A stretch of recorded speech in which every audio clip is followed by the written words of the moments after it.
Hello friend, कैसे हो आप सब। आई होप कि आप सब अच्छे होंगे। तो चलिए आज हम बात करने वाले हैं कि आप अपने फ़ोन में डायलपैड साउंड ऑन कैसे कर सकते हैं। तो उसी वीडियो में मैं आपको बताने वाली हूँ। वीडियो की पूरी जानकारी के लिए वीडियो लास्ट ज़रूर देखना है।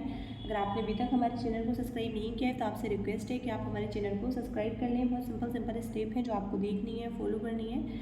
आइए वीडियो स्टार्ट करते हैं। आप अपने फ़ोन में डायलपैड साउंड ऑन करने के लिए सबसे पहले अपने फ़ोन की सेटिंग को ऑन कर लेंगे। सेटिंग ऑन करने के बाद में यहाँ से आपको काफ़ी सारे ऑप्शन देखने को मिल जाते हैं, जिसमें से यहाँ से आपको एक ऑप्शन देखने को मिल जाता है साउंड का। आपको साउंड पे क्लिक करना है। साउंड पे क्लिक करने के बाद में यहाँ से आपको काफ़ी सारे ऑप्शन देखने को मिल जाते हैं, जिसमें से यहाँ से आपको एक ऑप्शन देखने को मिलता है डायलपैड टोन्स का। तो आपको यहाँ पे डायलपैड टोन्स पे क्लिक करना है। क्लिक करने के बाद में यहाँ से आपके फ़ोन में डायलपैड साउंड ऑन हो चुका है। तो बहुत ही सिंपल है, इसी के अकॉर्डिंग आप अपने फ़ोन में डायलपैड साउंड ऑन कर सकते हैं। आई होप कि आपको वीडियो अच्छी लगे। वीडियो अच्छी लगे तो वीडियो को लाइक करें, शेयर करें। चैनल पर नए हो तो चैनल को सब्सक्राइब करें। मिलते हैं अगली नेक्स्ट इंटरेस्टिंग वीडियो के साथ। तब तक के लिए बाय एंड टेक केयर।